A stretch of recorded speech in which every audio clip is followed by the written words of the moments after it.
Ifeoma fell to her knees, holding her twin boys tightly against her chest. She had just walked into their room to see them unconscious on the floor. "Oh God, please, please have mercy on me," she cried out, her voice shaking. "Don't let my children die, please."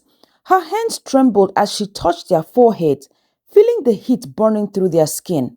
She wiped the sweat from their faces with the edge of her wrapper, but it did not help. "Somebody please help me," she screamed. But there was no one in the house, her body shaking in panic. "God, please don't let them die. Don't take my babies from me." They had just returned from the village after the Christmas celebration when the nightmare began. Ifeoma sat on the edge of the bed, her hands trembling as she wiped the sweat off her children's faces. Her mind raced back to the days in the village just a few days ago, she remembered. The boys were laughing and playing with their cousins, their voices echoing through the village. Every morning when they woke up, they ran outside, grabbed the tires, and rolled them through the narrow village road. She remembered how they climbed trees, chased chickens, and played in the stream. The boys loved going to the village for Christmas because they get to do all the things they couldn't do in the city. But now, that joy felt like a cruel memory. The same boys who had been so full of energy and excitement were lying unconscious in her arms. Everything had changed. Now Ifeoma had to fight to bring her children back to life. Mr. Nduka, Ifeoma's husband, the youngest of three brothers, was the pride of his family. Unlike his older siblings who were still struggling to find their footing, Nduka had risen to remarkable heights. He was a diligent and highly skilled architect whose talent and hard work earned him a federal government contract to redesign the nation's capital and other government buildings. That single project transformed his life, turning him into a multi-billionaire in just 1 year. His wife, Mrs. Ifeoma Nduka, was equally accomplished. A dedicated preschool teacher, she had always dreamed of opening her own school. With her husband's support, that dream became a reality. Together, they built a top-tier Montessori school that quickly gained a reputation as the best school for the children of the rich and influential. Their home was filled with love and laughter, especially with their three bright and lively children. Their identical twin boys, Chima and Chidi, were 7 years old and inseparable, always running around and getting into harmless mischief. Their youngest, 5-year-old Ada, was a very cheerful girl who had her father wrapped around her little finger. Life was perfect for the Ndukas: success, wealth, and a happy family. But just when they thought their life couldn't get any better, darkness crept in, bringing a storm they never saw coming. The last time Nduka brought his family to the village for Christmas was 5 years ago, when Ada was just a few months old. The trip had been necessary because Mama Nduka, an elderly woman, could not travel all the way to Abuja for Mugo. Mama Nduka was overjoyed to see her grandchildren, especially the newborn Ada. She danced around the compound, clapping her hands and spreading white powder on everyone who came to celebrate with them. The sound of her laughter and cheerful songs by the village women still echoed in Ifeoma's mind. For the twins, Chima and Chidi, that visit left an unforgettable mark. Even though they had only been 2 years old at the time, the memory of the lively compound, the village streams, and the endless freedom stayed with them. So when Ifeoma broke the news to the boys that they would be traveling to the village that December, their excitement could hardly be contained. They counted down the days, talking non-stop about the fun they would have, climbing trees, fetching water from the stream, and playing hide and seek in the fields. They were eager to relive those happy memories and make new ones. Ada, on the other hand, was most excited about seeing goats, chicken, and cow up close and helping her grandmother in the kitchen. The days leading up to the trip were filled with preparations and animated chatter. Ifeoma carefully packed warm clothes, toys, gifts for relatives, and plenty of snacks for the journey. She also loaded bags of raw food and special treats to share with their extended family. The twins kept checking their bags, making sure their toy cars and footballs were packed. Meanwhile, Mr. Nduka made sure the car was in perfect condition, double-checking the tires, brakes, and engine to avoid any hiccups along the way. On the morning of their departure to the village, the Nduka household buzzed with excitement and activity. Nduka carried the last set of bags to the car, carefully arranging the luggage Ifoma had packed days earlier. He double-checked and tightened the ropes to make sure the bags were very secured on the roof rack. As they drove out of the city, skyscrapers and noisy traffic slowly faded into large stretches of farmland and greenery. The hum of the tires on the road was soon joined by a sound of music and laughter as the family sang along to their favorite songs and played guessing games to pass the time. The children pressed their faces against the windows, their eyes wide with wonder. They pointed at cows grazing by the roadside, chickens crossing the path, and women balancing baskets of fruit and vegetable on their head. Colorful markets lined the roadsides, bustling with sellers shouting prices and customers haggling over goods. "Look, Mommy, so many goats!" Ada screamed, her small fingers smudging the window glass. Chima and Chidi waved at strangers and cheered whenever someone waved back. When they finally arrived at the village, the car slowed to a crawl as people gathered to welcome them. Children ran alongside the car, pointing and laughing, while older villagers waved warmly. The air smelled of roasted yam, palm oil stew, and smoked fish. From the village square, the sound of drums and singing floated through the air, adding to the festive mood. Nduka stepped out of the car first, his heart swelling as his friends and family ran towards them. The villagers gathered around to hug them. Some even wiped their hands on their wrapper before grabbing the twins and swinging them around. Ifoma smiled as Mama Nduka came out from her hut, her wrapper tied firmly around her waist and a big smile stretching across her face. She clapped her hands and began to sing, dancing towards them with a bottle of white powder in her hands, ready to bless their arrival the traditional way. Nduka's eyes shimmered with unshed tears as he embraced his mother, while Ifoma's heart was filled with gratitude. They were home. This was what they had missed, the laughter, love, and warmth of family. Little did they know this joyful reunion was only the calm before the storm. Among the welcoming crowd stood Nduka's elder brother, Nnamdi, and his wife, Amara. Nnamdi walked towards his younger brother, Nduka, and gave him a firm handshake. He was so proud of Nduka's success, but Amara's expression, though warm, held something deeper. Amara looked at Nduka's children with a tense and envious emotions in her eyes. Amara and Nnamdi had been married for years, yet their home remained quiet. No children's laughter, no tiny footsteps running through the compound. It was a silent sorrow Amara carried, one that overshadowed her joy whenever she saw children like Chima, Chidi, and Ada. "Welcome, welcome," Amara said, her voice kind but edged with something unspoken. She reached out to hug Ifoma, her grip tight as if holding onto something invisible. The twins barely noticed what Amara was doing. They had already introduced themselves to their cousins and were off chasing one another around the compound, their laughter ringing in the air. Meanwhile,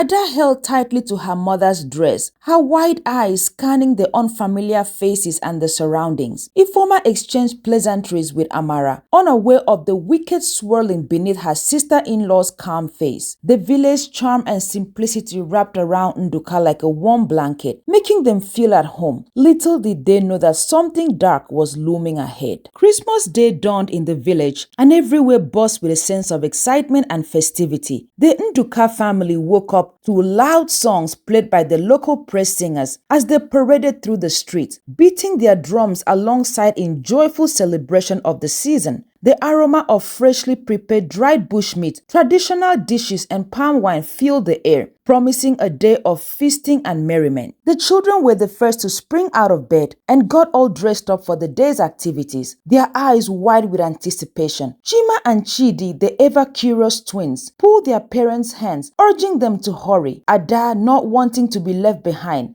clutched her favorite doll and skipped alongside her brothers. The village square was a hive of activities. Everywhere was decorated beautifully with colorful Ankara materials. Stalls were set up, offering an array of delicious local treats. Ofe nsala, spicy pepper soup, nkwobi, and abacha. The women and girls dressed in vibrant pattern dresses, while the men gathered to watch the dressing competition, having fun and laughing so loudly. Nduka and his family joined the festivities, their hearts all pumped up to witness and enjoy the lined-up activities for the day. Nduka and Ifeoma greeted old friends and relatives.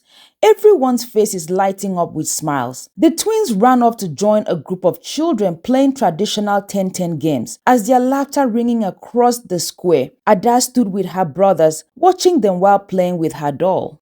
In the middle of the celebration, Amara, their uncle's wife, stood away from the crowd, her smile not reaching her eyes. She watched Ifeoma with resentment and envy. Ifeoma had everything going well for her: financial stability, a loving husband, and beautiful children, while Amara had none of these. Her husband is an ordinary palm wine tapper, whose money from the business is barely enough to put food on the table. She felt a deep envy that had been festering for years, fueled by the subtle comparison her mother-in-law always made. Her mother-in-law would always tell her, "See your junior co-wife, Ifeoma. She's a hard-working woman, even with 4 children. You don't see her sleeping away her life like you do." Amara's life felt like a constant competition she could never win. She lived with her mother-in-law, feeling the weight of unfulfilled expectations and the silent judgment of her barren state. The sight of Ifeoma's happiness and the cheerfulness of the children only deepened her envy and resentment. She couldn't bear the thought that while she suffered, Ifeoma was thriving. As the day progressed, Amara found herself in a secluded corner of the village square, talking with her friend Cordelia. They stood under a large mango tree for shelter from the harsh sun. One minute, they were watching the show and laughing together. The next minute, Amara was talking about how her life is terrible. Cordelia, with her sharp eye and intuition, noticed the sadness on Amara's face. "Amara, you don't seem like yourself today. Is something troubling you?" Amara sighed deeply, her gaze fixed on a distant horizon. "It's nothing, Cordelia. Just the usual pains of being the first wife without a child or a job. Is Ifeoma any better than me? Why would she have all the good things of life, and I get denied those blessings? If I couldn't have a child, then why should Ifeoma have one?" To top it all, she never stopped talking about her children and putting it on my face every time, reminding me of my barren state. Amara complained. Cordelia nodded sympathetically. "I understand, my friend. It must be hard to see Ifeoma with her children, thriving in every aspect of life." "You know my story now," Amara continued. "It was Nduka that was my friend, my classmate, and I really wanted to marry him. I did everything to catch his attention and make him fall in love with me, but it did not work. While I was trying to get Nduka, his elder brother saw me and made me his wife, and I regret that action so badly. If I had known that Nduka would be this rich, I would have pushed harder. Now this little girl, Ifeoma, from nowhere, is enjoying everything I was supposed to be enjoying. She's even proud on top of it, looking down on me and making me feel less of a woman," Amara complained. That's true," Cordelia said. "But don't worry. Do you know that you can make her lose all those things that she's bragging about in one day?" Intrigued, Amara turned to face Cordelia. "What do you mean?" Cordelia looked around to ensure that nobody was listening. "There is this man that I know. He has the power to change destinies. We can go to him, and he will perform rituals that can make all the changes you want come to pass." A flicker of hope and even something darker flashed in Amara's eyes. But how? What would he need to do? Cordelia leaned in closely, her voice barely above a whisper. "It is not without a risk. Such things require sacrifices. He could make Ifeoma's children useless, keeping you both on the same level. Then Ifeoma would stop bragging and looking down on you. Her case would even be worse because she would be busy carrying sick children around, troubled and seeking for help, while you go about your own business free," Cordelia explained. Amara's heart pounded as she considered Cordelia's words.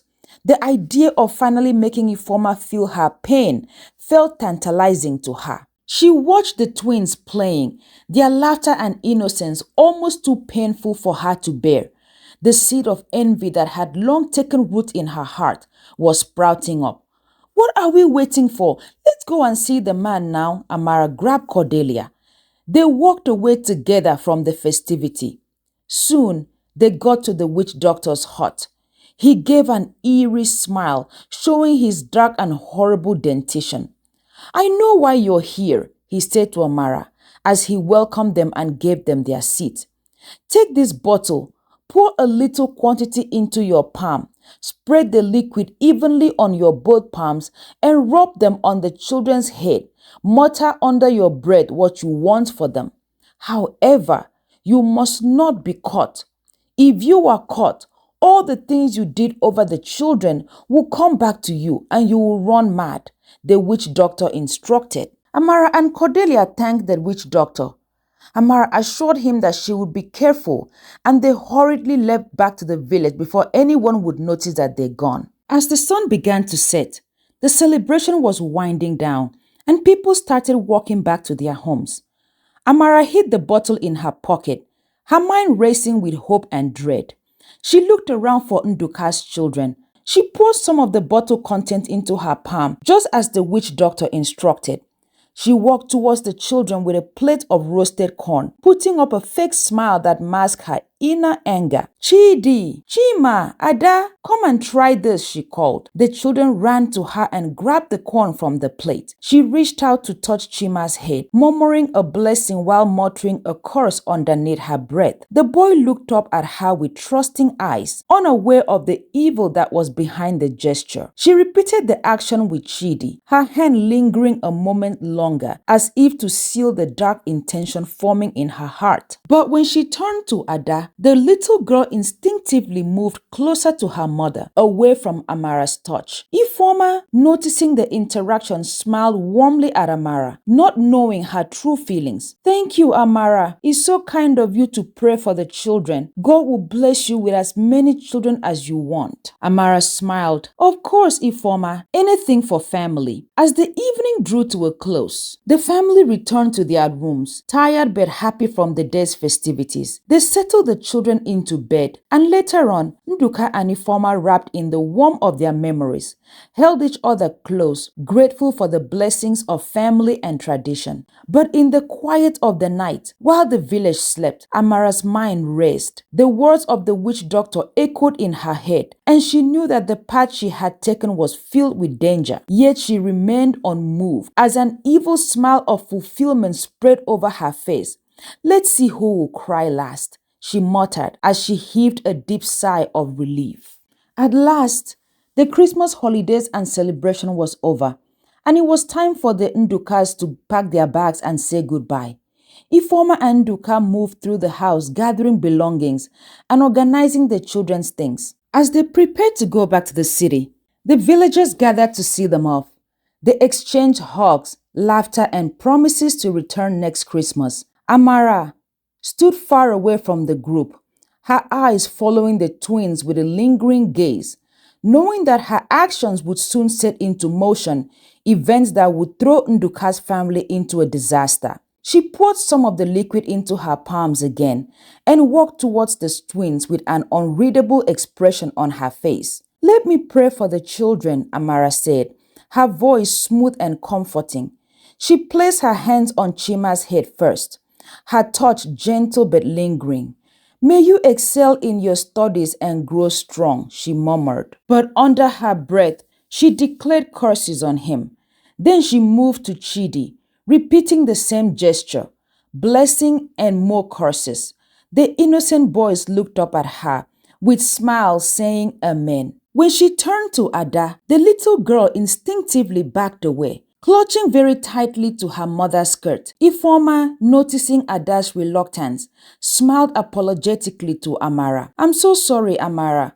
Ada seems to be shy today. Thank you for the prayers. Ifeoma did not force Ada. Of course, Ifeoma, they are my children too, you know, Amara said, faking a smile. Nduka and his family got into their car. The children waved out of the window as the village faded into the distance, the excitement of the holiday still fresh in their minds. After long hours of traveling, they arrived in the city. got to their house and pulled into their driveway. The children tumbled out of the car, happy to be home, and could not wait to go back to school to tell all their fun experiences to their friends at school. But as soon as they stepped inside the house, a strange heaviness seemed to settle over the household. Chima and Chidi, who had been full of energy moments before, suddenly appeared very tired and fatigued. Within hours, the twins' condition worsened. They became feverish, their eyes glassy and unfocused. They couldn't walk without stumbling and falling down. Soon, they seemed unable to recognize their parent or sister. Terrifyingly, they began to react to things that were not there, crying out in fear and pointing at invisible figures. They spoke in fragments, their words confused and haunting. "Mama, the shadows, they're everywhere," Chima whimpered, clutching his head. "My head," he shouted. "What is wrong, Chima?" Ifoma cried. "It's as if somebody's beating drums in my head." Chidi was screaming as he was hearing crowds of noises in his ear. The boys were going insane, screaming, gripping their head, closing their ears and eyes from the shadows and the noising that were tormenting them. The panic that gripped Ifoma and Nduka was indescribable. They rushed the twins to the hospital, desperate for answers. Doctors conducted tests and examination, but each visit ended in frustration. All the tests came back negative. "There is nothing physically wrong with the boys that we can see," one doctor said, shaking his head. "It's as if they are perfectly healthy, yet clearly they are not." Day by day, their condition grew worse and became even more scary. It seemed as though the children were being tortured mentally, as their screams could wake the dead. Ifoma screamed as she held her twin boys to her chest and wailed, "Oh my God, please have mercy on me. Don't let my children die." Days turned into weeks, and the Nduka's home was filled with unending cycle of hospital visits and sleepless nights, screams of fear from the boys. Ifoma's eyes were perpetually red from crying, and Nduka's usually strong demeanor crumbled under the weight of helplessness. The family could not sleep at night as the boys screamed about the shadows that they were seeing and the loud voices in their head. Nduka and Ifoma were so desperate that they turned to their pastor for help. They sought anyone who could offer an explanation or a cure. Several prayer houses and pastors were contacted to raise prayer on behalf of the boys. After a series of spiritual consultation, fasting and praying, the startling truth was revealed. One of the pastors, a revered seer and prophet, prayed deeply about the situation and then spoke to Nduka and Ifoma. "Your children have been bewitched," he said. "Someone used dark forces to enslave their minds." The revelation struck them like a thunderbolt. "Who is Amara?" the prophet said. The puzzle pieces began to fall into places. The prophet explained that her laying hands on the twins' head, faking prayers for them, had been a disguise. She trapped their mind in the underworld and changed their destinies. Nduka and Ifoma opened their mouth in disbelief, breaking down to the floor and screaming in shock. They couldn't believe someone they call family could do this to them. With hardened resolve, they immediately set for the village to confront Amara and seek a way to break the curse. The prophet had told them that immediately the matter is exposed, the spell would be broken off from the children and would reverse back to Amara. When they arrived at the village, Amara came out in her usual fake way to welcome them. Immediately Ifoma saw her. She ran towards her and gripped her by the shirt. "What did you do to my sons?" she questioned. "Me? What did I do?" "Nothing, oh." "Ifoma, please let go of my shirt," Amara said. Soon, the whole village and the family gathered at the noise coming from the Nduka family's home. As calm as ever, Nduka exposed all they have been through since they left the village and the evil act of his sister-in-law on his sons. "Amara, what do you have to say about this?" the elders asked. Amara cried profusely, dreading the destruction she had brought upon herself. She confessed to everything that transpired. Just as she finished, she begged them to forgive and help her as she doesn't want to lose her mind. But before she could finish her sentence, the strong force overtook her and she ran mad immediately. She started laughing hysterically, running out of the compound, and nobody bothered to stop her. Her friend Cordelia was caught, beaten, and driven out of the village. The boys immediately regained their memory as if nothing had happened. Nduka and Ifeoma picked up the boys and gave them a warm hug, shedding tears of joy and giving glory to God. The moral lesson of this story is that desperation and envy are deep roots of evil. Be happy for others while you pray and believe for your situation to change. Also remember that the evil that people do will always come back to them. Let me know if you enjoyed the voiceover or you prefer me going back to the AI voice that I use. Thank you so much for watching and see you in the next video. Bye.